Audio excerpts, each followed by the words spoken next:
Otep à tous, bienvenue sur la chaîne des panafricanistes par essence, par conviction et par excellence. Celle des citoyens kémites, par nécessité et obligation de combat. Nous sommes une chaîne qui n'est guidée que par nos ancêtres et rien que par les ancêtres qui appartiennent à l'égrégore du monde noir. Par conséquent, nous ne croyons en aucun Dieu venu de l'étranger. Toutefois, cette vidéo n'est aucunement destinée à inciter à la haine ou à la violence, car nous menons un combat qui est d'abord et avant tout spirituel, intellectuel et démocratique. Ensuite, il est politique, géopolitique et géostratégique. Contre l'impérialisme, le colonialisme, le néocolonialisme et l'endocolonat, qui sont tous qualifiés de crimes contre l'humanité. Nous menons ce combat sur la base du principe fondamental que nous avons hérité de nos ancêtres kémites, qui est celui de la Mahat, c'est-à-dire solidarité, vérité et justice. Vous êtes donc en droit de connaître la vérité et nous avons l'obligation de vous dire la vérité, rien que la vérité, afin que justice soit rendue au continent africain. Et ça, c'est notre modeste contribution dans cette noble lutte en faveur de la souveraineté, la dignité, la solidarité et l'unité africaine. C'est exactement ça que nous appelons le panafricanisme. Bien-aimés frères et sœurs, le Premier ministre Shogel Kokala Maïga, docteur de son État, vient encore une fois de plus de lancer un autre pavé dans la mare. Et c'est grave. Le type là, il est bon. Il est bon. C'est ce qu'on appelle chez nous, en congolais, Olomanyama. Olomanyama, ça veut dire, c'est pas le mâle, mais le mari de l'animal. C'est pas, parce que quand tu dis c'est le mâle, là, tu n'interprètes pas bien. Mais pour bien comprendre, c'est le mari de l'animal. C'est-à-dire que c'est lui qui a le pouvoir. C'est le coq là qui chante. Olomanyama. Et il a dit, hein, il a parlé. Il a éclaboussé encore tout le monde. La communauté internationale, oh là là, ils se sont fait avoir. Bref, le Premier ministre a dit, plus de négociations. La négociation est terminée. Tous ceux qui ont tué les Maliens doivent payer. Ah oui, bah wa, Himbi me boit. Tous ceux qui ont tué les Maliens, ils doivent payer. Qu'ils soient de la CEMAN, qu'ils soient du CSPO, qu'ils soient de la France, qu'ils soient du ciel, ils doivent payer. Il n'y aura pas de négociation pour ça. Formidable, monsieur le Premier ministre. Là, c'est un docteur qui parle. Là, je suis convaincu que c'est un docteur qui parle. Non, c'est ridicule, c'est trop facile. Vous tuez des gens parce que vous voulez aider les Occidentaux à dominer nos pays, à coloniser, à piller nos matières premières. Et puis quand vous perdez le combat, vous voulez venir dire, bon, on va s'asseoir sur une table de négociation, on va voter une loi d'amnistie. Non, c'est fini. Il faut lancer des mandats d'arrêt. Vous voyez ce que je vous ai toujours dit de la Côte d'Ivoire? Ce que je vous ai dit en Côte d'Ivoire, c'est ça. C'est exactement ça que le ministre est en train de dire. Le Premier ministre est en train de dire qu'il n'y a plus de négociations. Vous savez ce que ça implique? Ça implique là, les accords d'Alger. Vous avez entendu le président algérien en parler encore? Parce qu'il sait que non, ça n'a plus de sens, il s'était trompé. Le président algérien avait commis l'erreur pour paraffer, pour signer ces accords bidons que la France avait manipulés du début jusqu'à la fin, pour envoyer les Maliens à se battre jusqu'à ce que le pays soit complètement divisé. Ils avaient besoin du nord du Mali. Même les Touaregs qui étaient avec eux, qu'ils sachent que ce n'était pas pour eux. Vous voyez le Rwanda qui est en train de prendre la RDC? Vous voyez le Rwanda là? Vous croyez que le Rwanda fait ça pour qui? C'est pour le Rwanda? Pour les Rwandais? Non, mais attendez. Où vous voyez ce qui est en train de se passer sous nos yeux, l'histoire qui est en train de s'écrire sous nos yeux, vous ne voyez pas. L'exemple est là, au Rwanda là. Le Rwanda, tout ce que le Rwanda est en train de faire là, ce n'est pas pour les Rwandais, c'est pour les Occidentaux, les Américains, les Anglais, les Français, les Allemands et les autres. C'est-à-dire qu'ils ont besoin d'une grande base en Afrique centrale. Et l'espace, là, le meilleur espace, c'est celui qui est au Congo. Il y a la forêt, il y a l'air, l'espace, il y a tout. L'air n'est pas pollué là-bas. La zone là où il y a la guerre, c'est la guerre des Rwandais qui est en train de polluer. Ce sont les Rwandais qui sont en train de dévaster les forêts et les animaux, faire disparaître les espèces animales. Ce sont les Rwandais, la guerre là. Mais eux, ils aiment ça. Ils aiment ça. Ce qui est à la mode actuellement là. Je vous dis, hein, ce qui est à la mode actuellement, chez les Occidentaux là. Vous allez dans les plages africaines là. Vous allez voir les vieux blancs là, à la retraite, qui sont fatigués, qui ne peuvent plus avoir des femmes chez eux-mêmes en France, qui viennent là-bas avec des petites filles de 15 ans, de 20 ans, 18 ans. Oui. C'est ça ce qui est à la mode actuellement chez les Occidentaux, c'est ça en Afrique. Ne vous leurrez pas.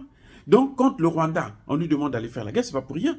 Vous savez pourquoi l'Angleterre avait signé des accords pour ramener des réfugiés anglais au Rwanda? Mais le Rwanda n'a pas d'espace. Mais on allait les mettre où? S'il n'y a pas d'espace en Angleterre, mais c'est qu'il y a un endroit où on devait les mettre, on allait les amener, vous savez où? On allait les amener chez eux là-bas, au Congo démocratique. Et là, ils allaient commencer avec ils allaient envoyer des militaires et tout, des services de renseignement qui vont venir s'installer et tout, ils font venir des gens. On va même prendre même les juifs, là, on va les prendre, on va leur dire, bon, voyez maintenant la vraie terre. Là, il y a les matières premières, il y a tout, il y a l'eau, il y a tout ce que vous cherchez. Allez-y prendre ça. C'est ça que le Rwanda est en train de faire là. Ce que le Rwanda est en train de tenter de faire là, c'est ça. C'est faire de la RDC là, un État à part pour les Occidentaux. Et puis bon, ils vont s'armer tellement que les Congolais à Kinshasa là, ne peuvent plus mettre pied là-bas. Au Mali, vous avez vu, non? Le président du Mali, élu démocratique, eux qui aiment la démocratie, hein, le président élu démocratiquement ne pouvait pas mettre pied à Kidal. Sans l'autorisation d'Emmanuel Macron. Vous savez ça? Est-ce que vous savez ça, les gars? Et voilà, c'est ça qu'ils font. C'est ça. Donc, Choguel, quand il dit plus de négociations, parce qu'il sait que si on repart encore vers ces négociations-là, c'est pour faire revivre ces accords bidons d'Alger. Il faut plutôt les poursuivre. Mais attendez, les parents des victimes, là, vous croyez que eux, ils n'ont pas droit à la justice? Quelle est la justice qui consiste à dire, bon, on a voté une loi d'amnistie, personne ne doit être poursuivi, c'est fini, l'affaire est réglée. C'est quoi, c'est l'amnistie? C'est ce que je dis pour la Côte d'Ivoire. Mais Guillaume Soro doit répondre de ses actes. Alassane Ouattara doit répondre de ses actes. C'est ça, la réalité. Parce qu'il y a eu plus de 20 000 morts. Il faudrait qu'on sache qui les a tués, puisque ce n'est pas Bégoudé et Bago.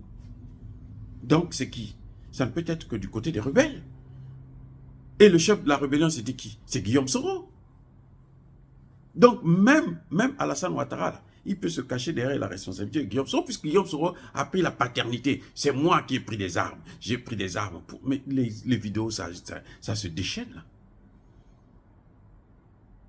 Donc le rôle de la justice en Côte d'Ivoire, ce sera de demander des comptes. Parce que ces gens qui sont morts, il faut qu'on sache ce qui s'est passé. Qui les a tués?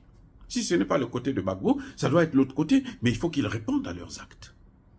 Il faut qu'ils répondent. Ce n'est pas par une loi d'amnistie qu'on va arrêter avec ça. Non, on ne connaît pas la vérité là. Il n'y a pas d'amnistie qui est valable. Les Français vont chercher à ce qu'il puisse y avoir une loi d'amnistie. Ou Alassane Ouattara, avant de partir du pouvoir, il va prendre une loi d'amnistie. Ok, très bien. Ça n'engagera que lui. Parce que tant qu'il n'y a pas la vérité, il n'y a pas de pardon. Non, j'ai demandé pardon, ceci, tu n'as pas dit la vérité. Combien de gens tu as tués? Qui a gagné les élections? Qui a financé le mouvement? Pourquoi tu as pris des armes? Bon, pourquoi il a dit que c'était pour amener Ouattara au pouvoir? Très bien. Mais qui a financé? Combien de gens tu as tués? Qui a tué ces gens-là? Ces innocents? Qui les a massacrés? Et il faut qu'on sache la vérité. Et ça doit se passer à la Cour pénale internationale. Dieu merci, il y a une vidéo que je regardais hier où il a dit si la Cour pénale internationale me demande de venir me justifier, j'irai me justifier. Très bien. Et il faut s'attendre à ça. C'est ça la politique. Voilà, bien-aimés frères et sœurs. En tout cas, le Premier ministre est clair. Ceux qui ont tué des Maliens doivent répondre. Le cadre stratégique permanent, le CSP et la CEMAL, ils doivent répondre à leurs actes. Pourquoi ils ont tué des Maliens? Quels ont été leurs complices? Ce sont eux qui vont parler, qui vont trahir les Français et les Américains, les Ukrainiens et les autres. Parce qu'ils savent. Donc, monsieur le Premier ministre, je vous soutiens. C'est formidable. Voilà. Il n'y a pas de pardon sans la justice, sans la vérité. Et il y a des crimes qu'on ne pardonne d'ailleurs pas. Je ne peux pas vous les citer, mais en tout cas, ça dépendra de l'appréciation de ceux qui vont mettre en place une commission de vérité et réconciliation. Il faut qu'on sache ce qui s'est passé. Pourquoi les Touaregs ont pris des armes pour chercher à balkaniser un pays? Et on sait aujourd'hui que ce n'était pas pour leur profit. Les Touaregs là n'allaient rien gagner. Les Arabes n'allaient rien gagner. Les Touaregs et les Arabes ne pourraient pas vivre ensemble. S'ils ne peuvent pas vivre avec les autres, mais ceux qui ne peuvent pas vivre aussi ensemble, les Peuls et les Arabes ne pouvaient pas vivre ensemble là-bas à Kidal. Donc, qu'est-ce qui allait se passer? Il y aurait toujours la guerre. Et c'est ça qu'ils aiment, le chaos maîtrisé. Ils vous mettent en guerre, et puis eux, pendant ce temps, ils sont en train de se servir tranquillement. Comme ils sont en train de faire au Congo démocratique, dans l'Est du Congo, avec le coltan, le cobalt et toutes les matières premières nécessaires pour leur industrialisation ici, en ce qui concerne les téléphones, les ordinateurs, les voitures électriques. Mais aux bien-aimés frères et sœurs, dire cela, c'est inciter à la haine ou à la violence? Non. Yaba colère, Yamadeb. Encore une fois de plus, bien-aimés frères et sœurs, soyez bénis. Je persiste et je signe. Soyez abondamment bénis par le Dieu des Kémites et par nos ancêtres angélisés. Mais que tous ceux qui persécutent le continent africain le pillent et le déstabilisent, qu'ils soient noirs, blancs, chinois, arabes, juifs, indiens, qui qu'ils soient punis, maudits, foudroyés, neutralisés, écrasés, effacés par ce Dieu des Kémites et par nos ancêtres angélisés. Vive l'Afrique éternelle, j'ai dit et j'assume.